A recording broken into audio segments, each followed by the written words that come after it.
જી નમસ્કાર, હું ટીઆર જાદવ. અમારી ચેનલમાં ફરીથી એક નવા વિડીયોમાં તમારું સ્વાગત છે. મિત્રો, તમે બધા મસ્ત હશો, મજામાં હશો. જ્યારથી પણ જીએસઆરટીસી હેલ્પર ડ્રાઈવર કંડક્ટરમાં સમાચાર મળ્યા છે કે ટૂંક સમયમાં ભરતી જાહેર થશે ઓફિશિયલ, તો મિત્રો ઘણાને હેલ્પર બાબતમાં ઘણા મનમાં પ્રશ્ન છે. અગાઉ પણ ઘણા મેસેજ કરી રહ્યા હતા કે સર એપ્રેન્ટિસ ફરજિયાત છે, એપ્રેન્ટિસ ના કરેલું હોય તો ફોર્મ ભરી શકાય. તો એના વિશે વિડીયો બનાવેલો છે, ડિટેલમાં માહિતી આપેલી છે. તો એની લિંક આપણે ડિસ્ક્રિપ્શનમાં આપી દઈશું, તો એમાં જોઈ લેજો. હવે આ વિડીયોમાં વાત કરીશું. ઘણા મિત્રો પૂછી રહ્યા છે કે સર હેલ્પરમાં પેપર કોમન હશે કે અલગ અલગ ટ્રેડ વાઇઝ હશે, બધા ટ્રેડોનું વાંચન કરવું પડશે કે શું? તો તેના વિશે આ વિડીયોમાં ચર્ચા કરીશું. તો ચાલો મિત્રો, અહીં તમે જોઈ શકો છો ઘણા મિત્રોએ કોમેન્ટ કરેલી છે કે સર આ એમસીક્યુ ખાલી ફિટરવાળા માટે છે કે વેલ્ડર? અગાઉ આપણે એક વિડીયો બનાવ્યો હતો ફિટર 50 IMP એમસીક્યુ, તો કે સર આ એમસીક્યુ ખાલી ફિટરવાળા માટે છે કે વેલ્ડરવાળા માટે પણ કામ આવશે? Sir technical all trade question paper same જ હોય છે, બરાબર. વેલ્ડરવાળા સ્ટુડન્ટને પણ મિકેનિક ડીઝલ અને એમએમવીના ક્વેશ્ચન આવશે. ફિટર અને વેલ્ડરનું અલગ અલગ પેપર આવે છે સર, બરાબર. તો આ અલગ અલગ ટાઈપની કોમેન્ટો હતી અને મેસેજ આવેલા છે, ફોન પણ આવેલા છે. તો હવે ખાસ જોઈ લો કે કયા એલિજિબલ છે, કોણ આમાં ફોર્મ ભરી શકશે હેલ્પરમાં, બરાબર. તો અહીં તમે જોઈ શકો છો કે સરકાર માન્ય આઈટીઆઈનો મિકેનિક મોટર વ્હીકલ અથવા મિકેનિક ડીઝલ અથવા જનરલ મિકેનિક કરેલું હોય અથવા ફિટર કરેલું હોય અથવા ટર્નર કરેલું હોય અથવા ઇલેક્ટ્રિશિયન અથવા સીટ મેટલ વર્કર, બરાબર, અથવા તો ઓટોમોબાઈલ બોડી રિપેર અથવા વેલ્ડર કમ ફેબ્રિકેટર અથવા મશીનિસ્ટ અથવા કાર્પેન્ટર અથવા પેન્ટર જનરલ અથવા ઓટોમોબાઈલ પેન્ટર રિપેરિંગનો ઓછામાં ઓછો 1 વર્ષનો. અને વાયરમેન આમાં ફોર્મ ભરી શકશે નહીં. ઘણા પૂછી રહ્યા છે કે સર આમાં વાયરમેનવાળા ફોર્મ ભરી શકશે? તો દોસ્તો, વાયરમેનવાળા આમાં સમાવેશ કરવામાં આવેલો નથી વાયરમેનનો, બરાબર. તો વાયરમેનવાળા આમાં ફોર્મ ના ભરતા, ખોટા સમય ના બગાડતા, કેમ કે તમને પછી રિજેક્ટ કરી દેશે. અગ્રતા માટે પણ આપણે વાત કરીએ છીએ કે એપ્રેન્ટિસ છે જે એપ્રેન્ટિસ જે છે એ તમે જે ટ્રેડ કરેલો છે, ફિટર છે, તો ફિટર લખેલું હશે એપ્રેન્ટિસશીપમાં તો જ તમારું માન્ય ગણવામાં આવશે અને એ તમને 10 ગુણ મળશે, 10%, બરાબર. 90% જે તમારો એમસીક્યુ જે લેખિત પરીક્ષાનો અને 10%, એટલે કે જે તમારે એપ્રેન્ટિસમાં 80 છે તો 8 ગુણ તમને એડ થશે એ રીતે, બરાબર. તો હવે વાત કરીશું કે કયા કયા ટ્રેડનું વાંચવું પડશે. તો મિત્રો, દરેક જે પણ ટ્રેડ છે એ તમામ ટ્રેડનું આની અંદર પૂછાશે હેલ્પરમાં અને પેપર કોમન હશે, પેપર એક જ હશે, અલગ અલગ નહીં હોય, ટ્રેડ વાઇઝ અલગ અલગ પેપર નહીં હોય, બરાબર. પેપર તમારે હેલ્પર માટે એક કોમન હશે.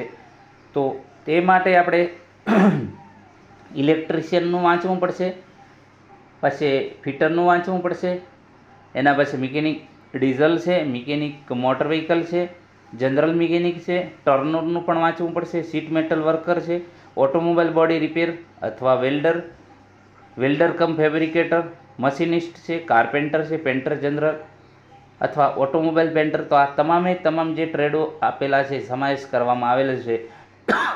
તો એ તમામ ટ્રેડનો આપણે તૈયારી કરવી પડશે. પરંતુ એ તૈયારી કઈ રીતે કરવાની, તો એ આપણે સિલેબસ પ્રમાણે અહીં જોઈએ. તો અહીં જે છે તમારે 50 માર્ક્સ જે છે વિષય વસ્તુને, મતલબ કે ટેકનિકલ તમારે અહીં પૂછાશે, બરાબર. તો આ સિલેબસ તમે જોઈ શકો છો. આ જે છે 50 માર્ક્સમાં તમારે વધુમાં વધુ જે પોર્શન છે એમએમવી અને મિકેનિક ડીઝલનો 15 થી 20 માર્ક્સનો 20 આજુબાજુ પૂછાય છે. એટલે તમારે વધારે ક્વેશ્ચનો એમએમવી અને જે મિકેનિક ડીઝલ છે, બરાબર. એના પછી ઇલેક્ટ્રિશિયન ને ફિટર, પછી વેલ્ડર, બરાબર. તો આ ખાસ તૈયાર કરવું પડશે. મિકેનિક ડીઝલ અને એમએમવી તો ખાસ તૈયાર કરજો, કારણ કે આ જે છે હેલ્પર છે એને લગતું જ છે, બરાબર.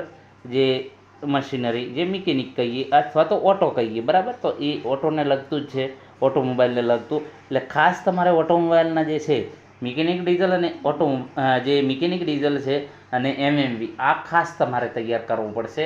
એનું તમને 20% મતલબ કે 50માંથી 22 માર્ક્સનું અંદર આ પૂછાયું છે.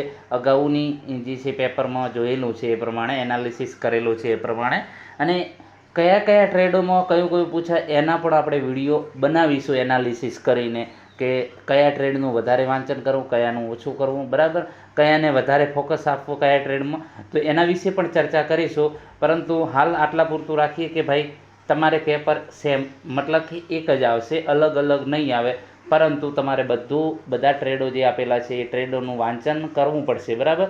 હવે ઘણા એમ કહેશે કે સર આટલું વાંચશું તો મતલબ કે ઘણો સમય લાગશે અથવા તો કે સિલેબસ નહીં પૂરો થાય. તો મિત્રો જે ટેકનિક પ્રમાણે વાંચવું પડશે.